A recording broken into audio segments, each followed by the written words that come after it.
எல்லாருக்கும் வணக்கம். நான் அக்ஷய பாரதி. நான் கதை சொல்லிட்டு இருக்கிற வெப்டூனோட நேம் ஆம்னிசன் ரீடர்ஸ் வியூ பாயிண்ட். இந்த வீடியோ பார்ட் 7. ஸோ இதுக்கு முன்னால உள்ள பார்ட்ஸ் எல்லாம் பார்க்காதவங்க அதெல்லாம் பார்த்துட்டு இந்த வீடியோவை பாருங்க. இந்த ஸ்டோரியோட ரைட்டர்ஸ் சிங் அண்ட் சாங், ஒரு மேரிட் கப்புள்.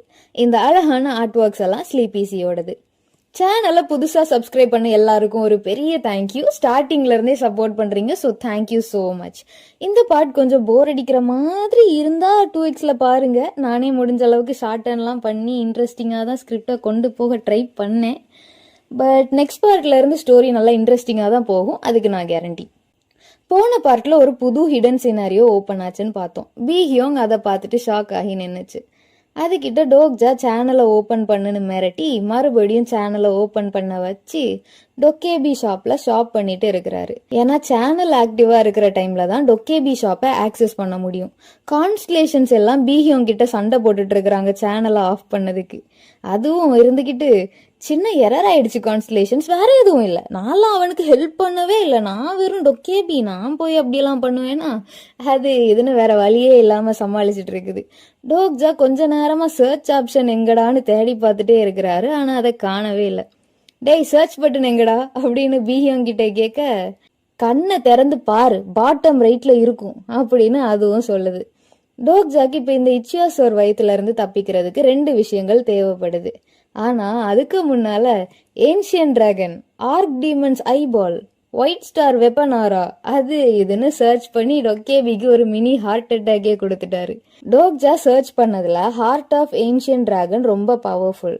அதை 1.5 மில்லியன் காயின்ஸ் கொடுத்து ஒரு கான்ஸ்டலேஷன் வாங்கி இட்டாலியில இருக்கிற ஒருத்தருக்கு ஸ்பான்சர் பண்ணியிருக்குது. அதனால இப்போ அது அவுட் ஆஃப் ஸ்டாக்ல இருக்குது. இந்த ஹார்ட்டை கரெக்டாக டிரான்ஸ்பிளான்ட் பண்ணால் அவங்களுக்கு ஆல்மோஸ்ட் இன்ஃபினிட்டி மன்னா அப்புறமா ஹெல் ஃபயர்னு ஒரு ஸ்கில்லும் கிடைக்கும். இப்போ டோக்ஜா என்னெல்லாம் வாங்குறாருன்னு பார்த்தா, ஸ்டோன் ஹாகோட ஷார்ப்பான முள், அப்புறமா ஹேமர் சீஹார்ஸோட மியூக்கஸ், மொத்தமாக 800 காயின் செலவு பண்ணி இதெல்லாம் வாங்கியிருக்கிறாரு. சீக்ரெட்டிவ் பிளாட்டர் டோக்ஜா அடுத்து என்ன பண்ண போறாருன்னு பார்க்க ஆர்வமா இருக்கிறாரு.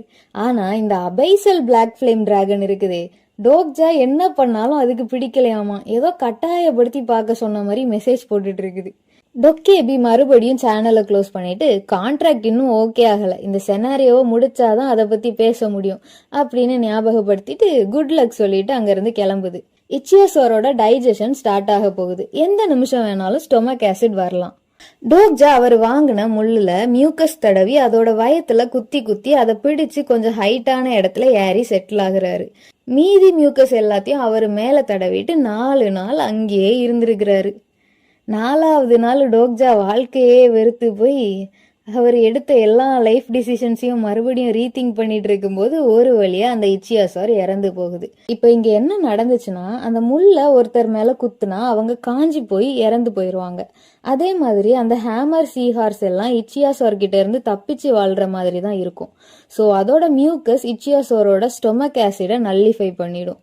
அப்புறம் டோக்ஜா அந்த இச்சியாசோரோட பாடி ஃப்ளூயிடை குடிச்சுதான் இவ்வளோ நாள் உயிரோட இருந்திருக்கிறாரு. ஏன்னா அதோட பாடி ஃப்ளூயிட் ஸ்டாமினாவை கொஞ்சம் இன்க்ரீஸ் பண்ணும். சில கான்ஸ்டலேஷன்ஸ் டோக்ஜா தப்பிச்சதை பார்த்து ஸ்மைல் பண்றாங்க. சிலருக்கு இப்பதான் டோக்ஜாவோட பிளானே புரியுது. கான்ஸ்டலேஷன்ஸ் எல்லாம் என்ன பண்ணாலும் சொல்லிட்டு பண்ணு அப்படின்ட்டு கம்ப்ளைண்ட் பண்ணிட்டு இருக்கிறாங்க. அந்த மியூக்கஸ் ஸ்டொமக் ஆசிடை நல்லிஃபை பண்ணியிருந்தாலும் டோக்ஜாக்கு உடம்பெல்லாம் எரியுது.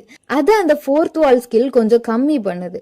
அந்த டொக்கேபி வேற தொணத்தொன்னேன்னு பேசிக்கிட்டே இருக்க டோக்ஜா வாயை மூடிட்டு டொக்கேபி ஷாப்பை தேர அப்படின்னு சொல்லிட்டு நேரா போய் ஒரு இடத்த உடைச்சி அந்த இச்சியாசோரோட நியூக்ளியஸை வெளியில எடுக்கிறாரு.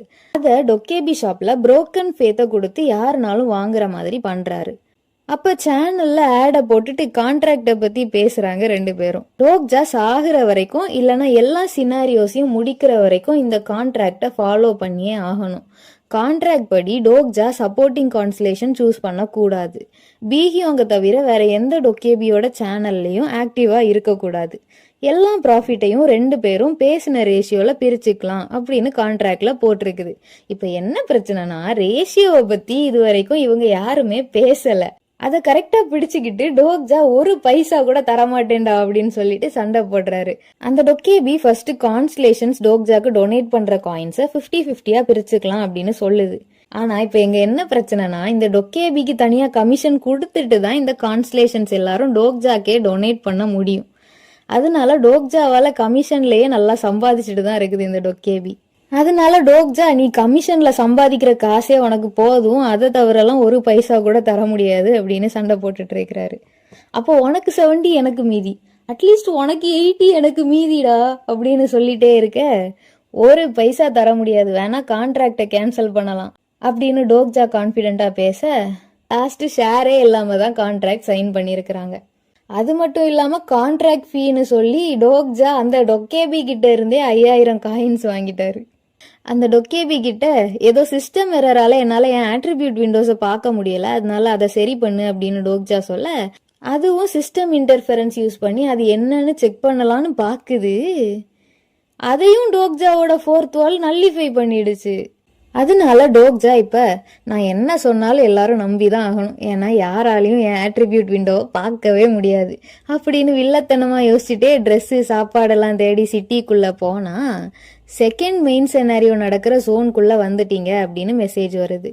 அந்த செனாரியோ ஜோன் ஃபுல்லா பாய்சனஸ் கேஸா இருக்குது. டோக்ஜா அதனால கஷ்டப்பட, அவரு கஷ்டப்படுறத பார்த்து இந்த அபைசல் பிளாக் ஃபிளேம் டிராகன் சிரிச்சிட்டு இருக்குது.